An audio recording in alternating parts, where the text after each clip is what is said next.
Welcome back, Daisy Cakes. Today we're going to talk about Feghoot fiction.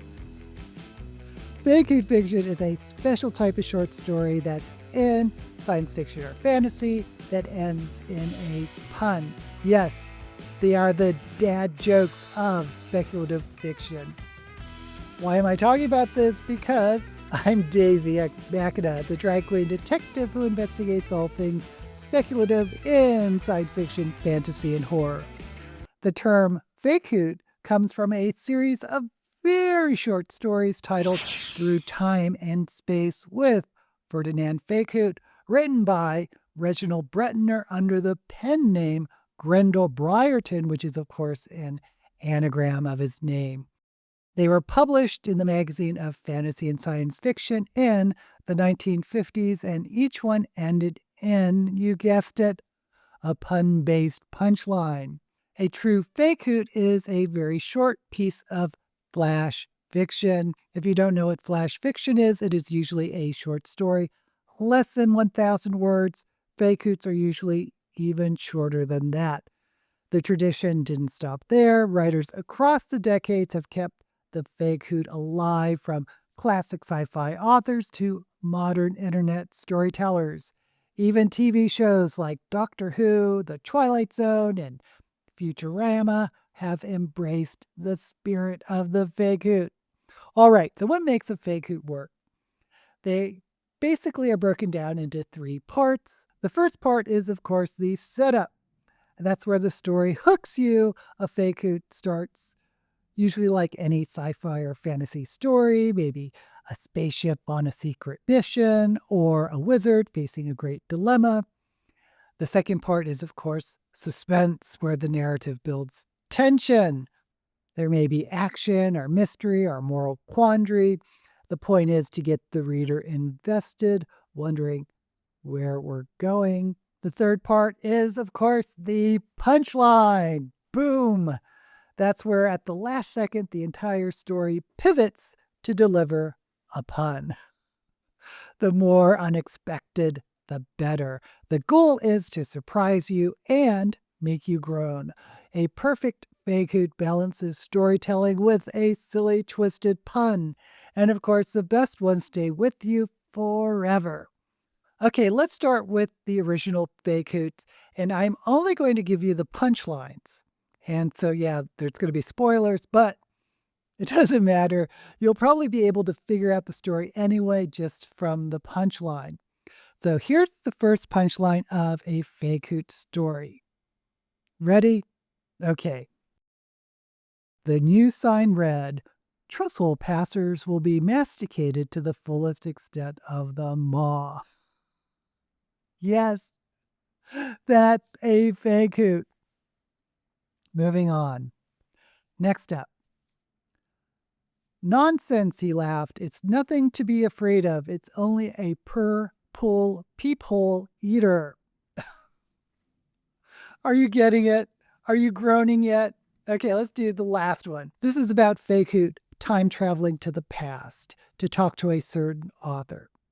You ready? Why not call it Dr. Jacqueline Missed Her Hide?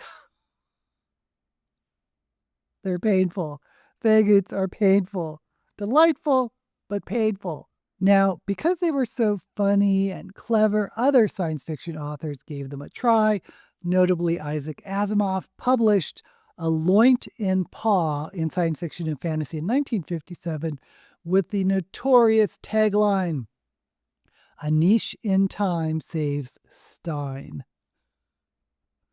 Arthur C. Clarke published Neutron Tide in Galaxy Magazine in 1970 with the punchline, "Star-mangled spanner." Randall Garrett paid homage to Feghoots with his Benedict Breadfruit stories, published in Amazing under the name Grendel Brierton, with punchlines featuring a play on the names of science fiction authors, such as a story that ended with the line, "They'll throw 'em in the pool yonder, son." That's for Paul Anderson. Do you want to hear another breadfruit? Do you really want to hear one? Okay, Here's one more. Breadfruit gestured at his HCN generator. I gas him off. I gas him off, Isaac Asimov. Now, once in a while, you'll see a Feghoot slipped into a more serious story, like in Roger Zelazny's novel, Lord of Light, which won the 1968 Hugo for Best Novel.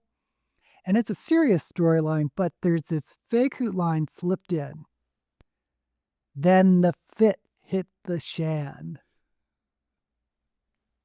So maybe Feghoots aren't for everyone, but some people love them because of the wordplay. They challenge writers to be creative, set up narratives, and then flip everything upside down with a clever pun. It's storytelling as a game where the goal is to pull the rug out from under the audience in the best way possible. Plus, Feghoots influence everything from sci-fi literature to pop culture. We see things like Futurama thriving on unexpected punchlines. If you've ever watched a YouTube video with a pun-based ending, you've basically witnessed a modern Feghoot action. Not that I would ever do anything like that. By the way, did you notice I'm filming without a green screen? I don't usually do that because my bookshelves are so ugly.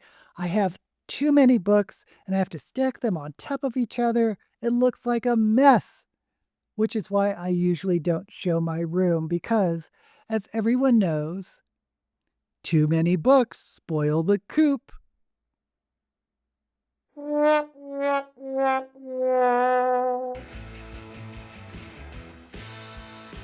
So the next time you're reading a short sci-fi or fantasy tale that ends with a pun so bad it's painful and good, congratulations, you've been Feghooted.